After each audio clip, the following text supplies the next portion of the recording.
"Sir, this area is for executives only." The voice cut through the marble air like a paper-thin insult dressed in policy. Sharp, cold, certain. Damon Wells didn't flinch, didn't speak, just stood there, hoodie gray, jeans clean, presence heavy. Too quiet to be casual, too composed to be common. Behind the front desk, Ryan Caldwell, mid-40 seconds, white, VP of Operations, pointed without hesitation, straight at Damon's chest. "I said this floor is restricted. Executive access only. You must be lost." A chuckle followed from the assistant seated nearby. Carla Briggs, headset on, eyes amused. She didn't say it, but her smirk did. He doesn't belong here, and still Damon didn't say a word. He shifted his weight, one hand resting on the counter. Not aggressive, not passive, just patient. "Before we continue, where are you watching from? Drop your city or country in the comments below. And if you believe in dignity and justice, hit like and subscribe. These stories spark change, and we're glad you're here. Now, back to Damon. From behind the glass wall, a junior intern no older than 22 peeked up from her laptop. Her eyes widened. She knew that face. "Isn't that?" she mouthed, frozen. Ryan stepped closer, still pointing. "We can get someone from HR to help you find the right department." He glanced toward Carla. "Can you call security?" Carla nodded, already dialing. Damon finally exhaled the slow breath of a man who's seen this script before. At 19, he was mistaken for a delivery boy in a startup he co-founded. At 27, mistaken for IT support at a board meeting he funded. At 38, now, mistaken for being lost in a building that bore his code, his blood, his name, and still no reaction. Not yet. The receptionist leaned in, whispering, but just loud enough. "They just walk in like they own the place." Ryan replied under his breath, "Don't worry, they never last long." The intern behind the glass didn't blink. She reached for her phone, hit record. What happens next, no one in that lobby was ready for. He wore no watch, no badge, no briefcase, just a gray hoodie, clean jeans, and that look, the one that says, "I've already seen the end of this conversation." Damon Wells, 38, didn't just own a company. He built an empire from 14 lines of code written in a college dorm. Now it spanned fintech, aerospace, health data, and cybersecurity, all under Wells Industries, a $16 billion powerhouse. But none of that was printed on his hoodie. That was the point. He had returned to HQ today with no appointment, no public announcement, no entourage. Just him walking into the building he'd founded and been forgotten in. 2 months ago, Damon stepped off the grid. No press, no posts. A sabbatical, he told the board. They called it eccentric. Today was the test, the real audit. Would they recognize the man behind the code when the spotlight wasn't on him? Apparently not. Back at the front desk, Ryan shifted his stance, now more forceful. "Sir, this is a private lobby. You need to leave before we involve building security." Behind the receptionist desk, Carla glanced at the hallway camera. A green light blinked. She leaned in and whispered, "Building 6 is next door. Try there." It wasn't suggestion. It was dismissal. Damon looked past them, not at them. His eyes scanned the walls he once chose paint for. The light fixtures he approved himself. The stone countertop they said was too expensive until he wrote the check himself. He remembered standing in this exact spot during construction. Hard hat, vision, determination, and now? They thought he was lost. In the glass office beyond the lobby, 2 junior engineers sat frozen behind monitors. They could hear everything. One whispered, "That's not just some guy." The other narrowed his eyes. "Wait, is that Damon?" Before they could move, Ryan clapped once. Loud. "This conversation is over. Step away from the counter, or I'm calling security right now."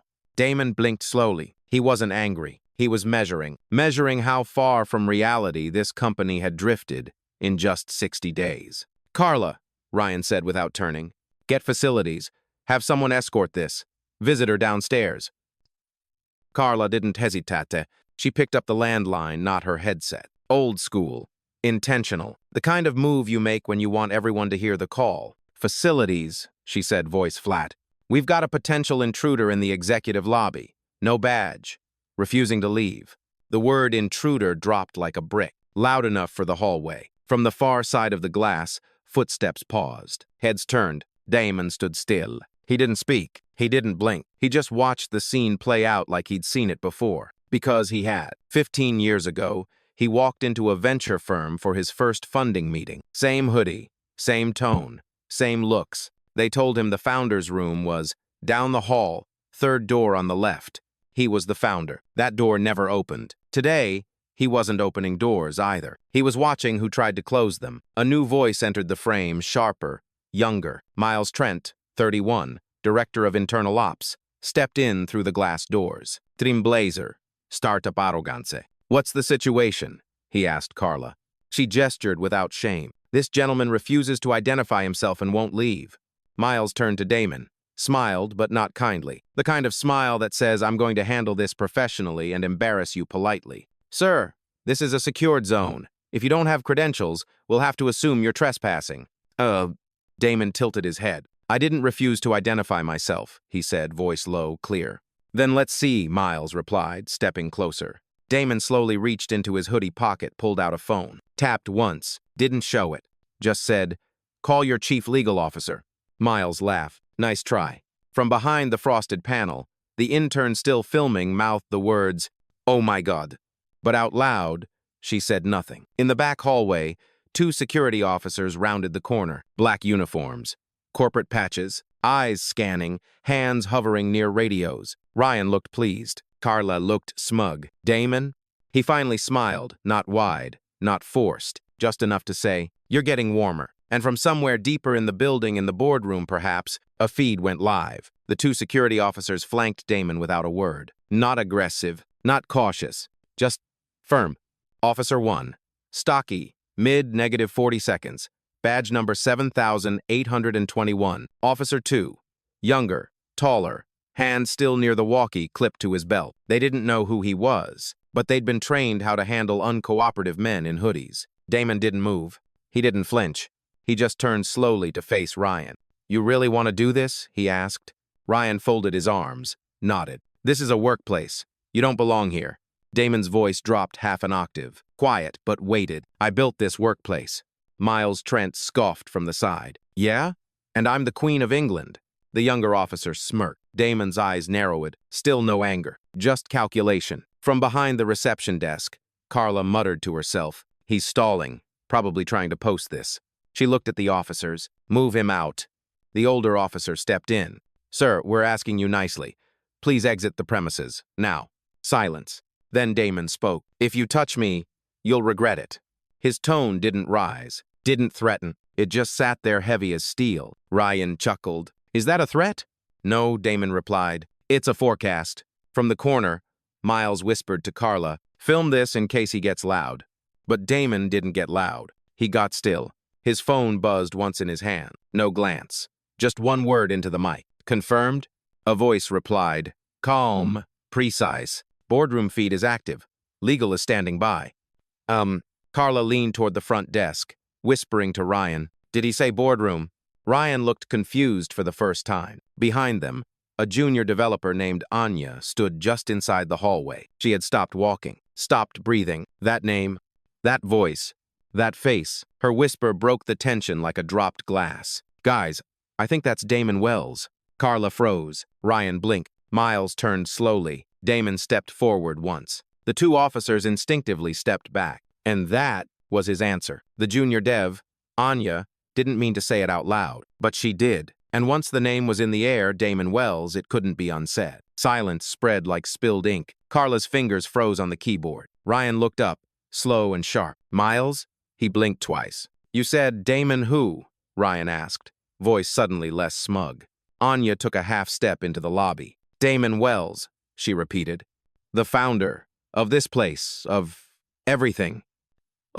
She gestured around, as if the glass, steel, and light fixtures were suddenly evidence. Ryan snorted, forced. That's impossible. He's been off-grid for months. Anya didn't back down. I've watched every interview, every keynote. He's on the wall in the innovation wing. Her voice grew steadier. That's him. From the hallway, a few other employees started peeking in. Whispers followed like static. Is it really him? He looks different. I thought he was taller. He's not wearing a badge? Damon hadn't moved. Didn't need to. The room was doing the work for him now. A second developer stepped forward, Ravi, from data security. Brown skin, hoodie up, tablet under one arm. He said nothing, just stared, then nodded, once, toward Damon. Respectful, quiet. Then came a new voice. I scanned his face once.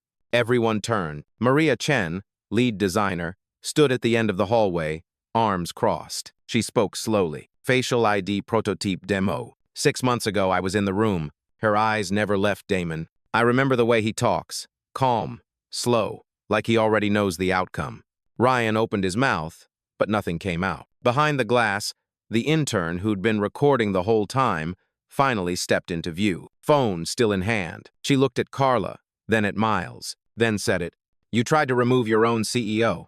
And just like that, the power in the room shifted. Not loud, not fast, but it shifted. Miles Trent's jaw clenched. His posture shifted from confident to cornered. He took a step toward Damon, voice rising just enough to sound in charge. Okay, let's all slow down. He looked around at the gathering crowd, now 5, maybe 6 employees from different floors. He nodded once, then pointed back at Damon. Let's say, hypothetically, you're who they think you are, he said. You still walked in without identification, no clearance, no notice. He turned to Carla. Pull footage. He bypassed protocol. That's a security risk. Carla was already sweating. Yes, sir, she muttered, but her hands hovered over the keyboard, unmoving. Damon raised an eyebrow, just slightly. You're worried about protocol now? His voice was low, even. I created your protocol. Ryan stepped forward, louder this time. You don't get to intimidate people just because you say you're Damon Wells. He glanced back at the security guard still standing by, unsure. He's not wearing anything official, Ryan added. He could be faking it. Ravi from Data Security muttered, Yeah, okay, and I'm Elon Musk. A few chuckles. Nervous, but real. Ryan flushed. You think this is funny? He snapped at Ravi. No, Ravi replied calmly. I think it's dangerous. For you. Maria Chen stepped closer, arms still crossed. If that's him, and you just tried to have him removed, that's more than a bad look. Anya, the junior dev, spoke up again louder now. You called him an intruder, in front of witnesses. You escalated it to security. Ryan turned on her. You're an intern. That word cut too sharp, too fast. Gasps. Even Carla flinched. Damon didn't say a word. He didn't need to. Every other voice in the room was doing it for him now. Miles tried again. Look, maybe this got out of hand, but we followed procedure. That's our job. Damon tilted his head, tone razor sharp. Number, your job was to lead with discernment. Not assumption, not fear, not ego. The silence after that hit hard. A full 10 seconds passed before anyone moved. Then another new figure entered the lobby. Yvette Monroe, VP of Legal. Black, mid-50 seconds, hair pinned up, clipboard in hand. She scanned the room, then locked eyes with Damon, and said, simply, Mr. Wells. Every spine straightened. That one word told the truth. And the room, once hostile, now held its breath. Yvette Monroe's presence should have been the end of it. She didn't speak loudly, didn't raise a hand. She simply said, Mr. Wells, and looked at Damon with the calm authority of someone who had signed too many NDAs to flinch. That should have been it. But Ryan Caldwell rattled, red-faced, grasping for control, took one step too far. He reached across the counter and snatched Damon's phone. Quick, sudden, disrespectful. The lobby froze. The sound wasn't loud, just a soft slap of skin against metal, but the audacity echoed off the glass walls. Carla gasped, Miles Moodle. Jesus! Damon didn't move. His hand remained outstretched in the air where the phone had been. He looked at it, then slowly turned to Ryan, voice so low it made people lean in. You just made this physical. Ryan held the phone like a trophy high, defensive. You were recording internal processes. That's against company policy. No. Yvette Coutin, sharp now. That's against company policy. She pointed at him. You just laid hands on an executive during a dispute. That's cause for immediate dismissal. Ryan blinked. I was protecting assets. From the man who owns them? Yvette interrupted. Please, say that again. Slowly. Security stepped forward, not at Damon, at Ryan. One of the guards, Officer 7821, leaned in. Sir, I'm going to need that phone. Ryan hesitated, looked around. No alleys left. Then in a final act of spite, he dropped the phone on the floor. Hard. It didn't shatter, but it cracked. A small fracture across the screen, spidering out like the last thread of his authority. Damon looked down at it, then up. Still calm, still composed. Thank you, he said softly, for showing me exactly how far this place has fallen. He picked up the phone, turned to Yvette. Activate Protocol 9. Yvette didn't blink. On it. She pulled out a tablet, tapped 3 times, and said one sentence that flipped the temperature in the room. Boardroom surveillance has been live for the last 17 minutes. The full exchange is archived and forwarded to corporate ethics. Miles stepped back. Carla's hands trembled. Ryan's mouth opened, but nothing came out. Damon slipped the cracked phone into his hoodie pocket and said, "You don't just owe me an apology. You owe this entire floor an explanation." Then he looked at the security guard. "Escort him out." The words hadn't even finished leaving Damon's mouth before Officer 7821 turned to Ryan. "Sir, I need you to come with me." Ryan backed away instinctively, voice shaky. "You can't be serious. I'm senior staff." "Not anymore," Yvette replied without looking up from her tablet. "Your badge has already been deactivated. Check your pocket." Ryan reached in, pulled out his corporate access card, held it up to the scanner on the wall behind him. Red light. Twice. The air shifted. Not dramatic, not loud, but real. Carla sat frozen behind the desk, her headset still on but silent. Miles looked like he'd aged 5 years in 5 minutes. Ryan sputtered, "This is insane. You're just going to erase everything I've done?" Damon turned slightly, gaze sharp. "No," he said. "You erased yourself. I'm just documenting it." Yvette's voice remained level. "Legal's reviewing all surveillance footage. HR has been notified. Corporate audit is en route." She tapped her screen again, then looked at Carla. "Miss Briggs, your system access has also been suspended pending investigation." Carla's lips parted. "Why? I didn't—" "Stop it." Yvette cut in. "You didn't stop it." Damon stepped forward, to the center of the lobby, to the place where it all started, the same marble tile where they told him, "You must be lost." Now, all eyes were on him, not confused, not suspicious, but quiet, respectful. He took out his phone, cracked screen and all, and spoke. "Nia," he said calmly. On the other end, Nia Campbell, his longtime executive assistant, answered instantly. "Yes, Mr. Wells." "Initiate internal sweep," he said. "Full diagnostic on leadership conduct. Start with facilities, front desk, and ops." Nia didn't ask questions, just responded. "Confirmed. Pulling logs, communications, access entries now." Miles finally found his voice. "This isn't fair," he said, desperate now. "You're making a spectacle." "No," Damon replied. "You made the spectacle. I'm just making sure it never happens again." Behind him, more staff had gathered. From other floors, other departments. No one said a word, but their presence said everything. Carla slumped in her chair. Ryan stood cornered by security. Yvette handed Miles a printed document. He took it with shaking hands. "What's this?" "Your formal notice," she said. "You're being placed on temporary leave pending full review." And for the first time since Damon walked in, no one dared say he didn't belong. Damon turned slowly to face the room. More employees had arrived. Engineers, assistants, operations staff. Some had come down from the mezzanine. Others leaned in from the glass hallway, silent as witnesses in a courtroom. He stood at the center, hands still in his hoodie pockets, the cracked phone tucked away, composure intact. Then he spoke. "My name is Damon Wells." The air didn't move. People stopped breathing. "I wrote the code that launched this company. I pitched the seed round from a dorm room. I slept under that desk." He pointed to a corner glass office. "For the first 18 months while we bootstrapped." His voice didn't rise. It sank. "I've been on every patent filing, every acquisition, every loss." He looked at Miles, then Carla, then Ryan, still held at a distance by security. "And I've also been mistaken, ignored, and disrespected in the very hallways I paid to build." He paused. "Not for drama. For gravity, I left for 60 days. And in that time, you forgot what leadership looks like when it's not wearing a suit." Carla looked down. Miles looked away. Damon continued. "You judged a man in a hoodie before you asked a single question. You called security before you asked for a name. You escalated before you verified." He stepped forward once, just one step. "Let me be clear, I don't need a badge to walk these halls. I don't need a title to prove my presence."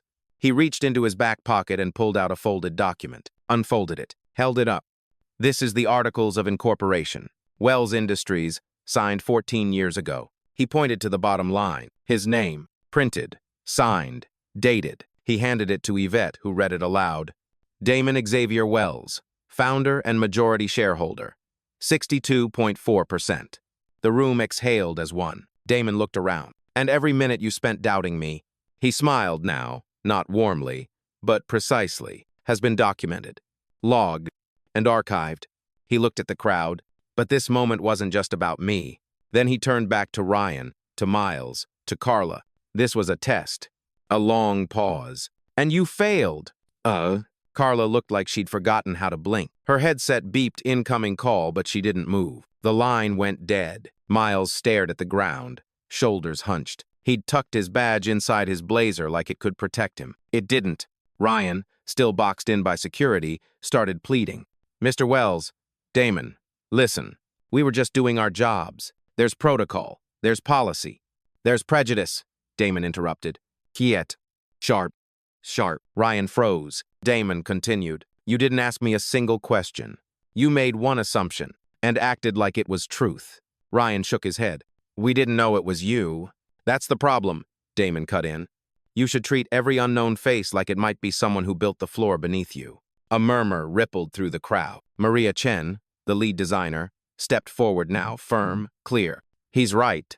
She turned to Carla. You laughed when he walked in, like he was trespassing. I saw it. End of. Carla stammered. I didn't mean. You meant exactly what you did, Maria said. Then to Miles. You dismissed him because he wasn't dressed for your comfort. Miles looked away. Anya, the intern, stepped out from the side, hands shaking, but voice steady. I'm sorry, Mr. Wells. I should have said something sooner. Damon nodded gently. You did more than most. Then a voice came from the back, Officer 7821. He addressed Damon directly. Eyes level. Sir, I apologize. We were given orders, but that doesn't excuse it. Damon held his gaze for a moment, then replied, Thank you. Accountability isn't weakness. It's the start of strength. A silence settled, not awkward, just exposed. Every person who had laughed, dismissed, doubted now stood in full view. Their hierarchy had collapsed, not with a bang, but with the weight of truth. Yvette Monroe stepped back into the center. She addressed the crowd. Effective immediately, Mr. Wells is reinstating oversight protocols. New leadership assessments will begin this week. No more assumptions. No more closed doors. She turned to Damon. Would you like to say anything else, sir? He looked around the room, not at the ones who failed him, but at the ones who saw, who paused, who recorded, who believed. He nodded once, then said, I'm not here to humiliate anyone. Pause. I'm here to rebuild the culture we lost. Damon turned toward Yvette. Let's proceed. Yvette gave a small nod, then tapped her tablet screen twice. Terminations confirmed, she said. The silence in the lobby cracked like ice. Carla gasped. Miles stumbled back a half step. Ryan closed his eyes. Yvette continued. Voice neutrale. Carla Briggs dismissed effective immediately for breach of protocol and failure to escalate respectfully. Carla whispered, Please, But the system was already locking her out. The light on her desk console flickered red. The screen went dark. Her headset beeped once, then died. Yvette kept reading. Ryan Caldwell terminated for unauthorized physical conduct and obstruction of executive access.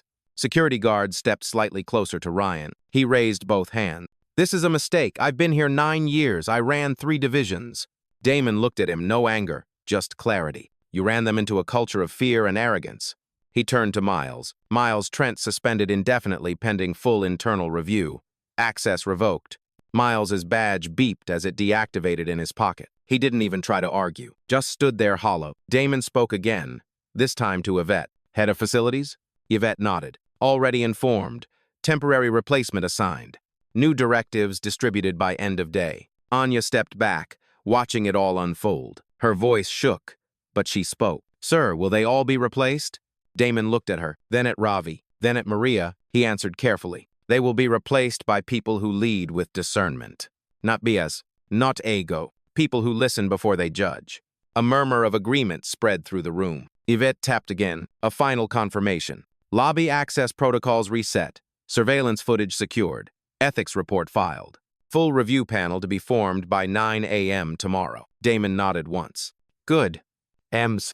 He looked out over the room one more time. The glass walls, the marble floors, the team watching him not with fear, but with respect. And then, finally, he said the words no one expected. I'm not stepping in to micromanage. I'm here to make sure we never need moments like this again. Then he turned to the security guard. Escort them out, kindly. But make sure they feel what it means to leave something they never truly belonged to. And with that, he walked toward the elevator, not to rise, but to reset. The elevator doors opened with a soft chime. Damon stepped in alone. No entourage, no fanfare. Just him, and the quiet echo of a lobby that now remembered him clearly. He turned before the doors closed, faced the crowd once more. No smirk, no anger, just eyes that had seen this all before and finally refused to let it repeat. Then he said it. I didn't raise my voice, because I didn't have to. Ugh. The room stayed still. He continued, my presence speaks louder than your prejudice, and my silence speaks louder than your assumptions. The doors began to close, but right before they did, he offered one last look, not to shame, not to gloat, but to remind them, power doesn't need permission to enter. It simply walks in. The elevator sealed shut. No music, just reflection. Back in the lobby, no one moved for a full 10 seconds. Not Ryan, not Carla, not Miles, not Anya, not Ravi, not Maria, because they had all just witnessed what dignity looks like under pressure. What power sounds like when it refuses to scream. What justice feels like when it doesn't ask to be believed, it simply acts. From behind the glass, the intern stopped her recording. She saved the file under one name, the day we learned who he was. And maybe now, just maybe, they'd never forget again.